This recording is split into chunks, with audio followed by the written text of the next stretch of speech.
D'être fidèle à i24 News. Nous partons à Paris découvrir les tout premiers clichés de Jérusalem. Voilà une ville scrutée par le monde entier aujourd'hui, mais avant l'arrivée des images.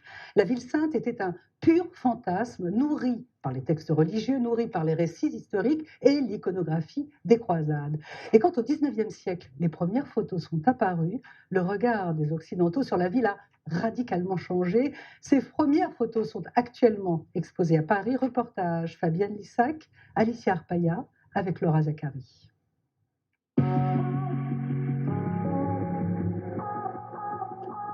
Jérusalem, son mur des lamentations, son Saint-Sépulcre, sa mosquée d'Omar, des images qui imprègnent la mémoire collective pour le meilleur et pour le pire. Mais au milieu du 19e siècle, alors que les Européens ne connaissent la ville sainte que par les textes, les premières photos créèrent un choc.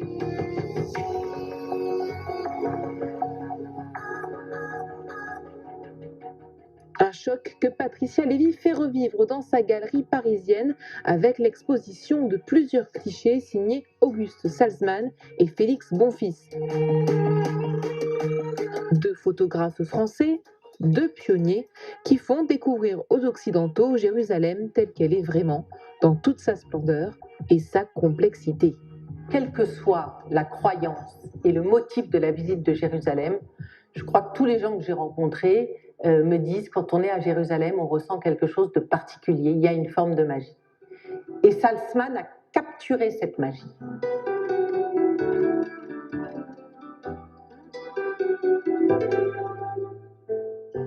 Auguste Salzmann est le premier photographe français à immortaliser Jérusalem.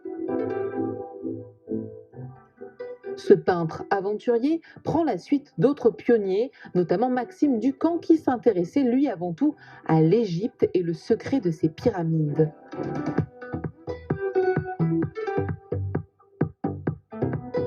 En 1854, Salzmann, lui, se passionne pour les remparts de Jérusalem et prend 200 photos dont il fera un livre. Des images qui vont imprimer durablement la perception de la région par les Européens. Cette photo est très emblématique du talent de Salzmann. On y voit là à la fois la capacité, la prise de vue conçue par l'esprit d'un peintre, ça pourrait être un tableau.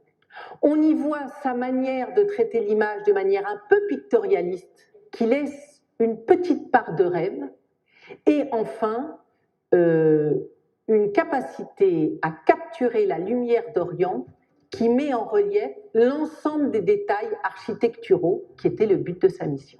En effet, Salzmann n'est pas à Jérusalem par hasard, mais pour une mission scientifique. Il accompagne son ami Louis de Saulcy, un archéologue qui, à l'époque, émet la thèse qui dérange. La ville de Jérusalem et ses remparts ne dateraient pas de l'époque gréco-romaine, mais de l'ère hébraïque. Louis de Saulcy va même plus loin, sa construction serait liée au récit biblique. Mais l'archéologue manque de preuves. Il n'avait ramené que quelques dessins. Et la communauté historique et scientifique dit « mais non, les remparts de Jérusalem, ça doit être les Romains ou les Grecs. Qu'allez-vous nous raconter là ?» Son ami, Auguste Salzmann, il a décidé de les ramener des vraies images qui ne pourraient pas laisser le doute sur cette théorie.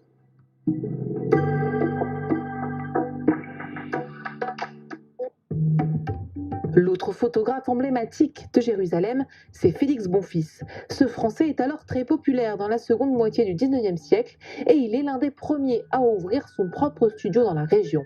En 1867, il s'installe à Beyrouth alors que les liaisons entre le Liban et Jérusalem étaient d'une simplicité confondante. Il faut savoir qu'il partait tous les matins avec tout son attirail qui était très lourd et il cherchait ce qu'il y avait de plus emblématique sur chaque site. Et il le légendait de manière à ce que les gens puissent ramener un souvenir non seulement visuel mais une petite histoire autour. C'est la raison pour laquelle ici il est inscrit Jérusalem, mur où les Juifs vont pleurer. Là il y a marqué mur des Juifs un vendredi. Probablement il commençait à avoir une clientèle internationale puisqu'il y a même la traduction en anglais de sa légende. Des photos moins artistiques que celles de Salzmann, mais qui revêtent une importance historique.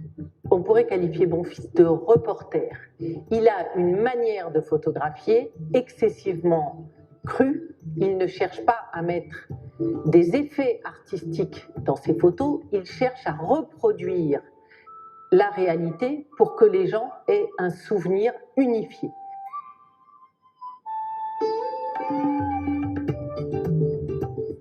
On voit par exemple sur cette photo que la partie où l'on priait, c'est-à-dire ce qu'on appelle aujourd'hui le mur des lamentations, était très étroit et les hommes et les femmes y priaient en même temps. Il n'y avait pas d'espace comme aujourd'hui est l'esplanade. Des clichés qui nous replongent 150 ans en arrière, mais qui nous rappellent plus que jamais que Jérusalem est éternelle.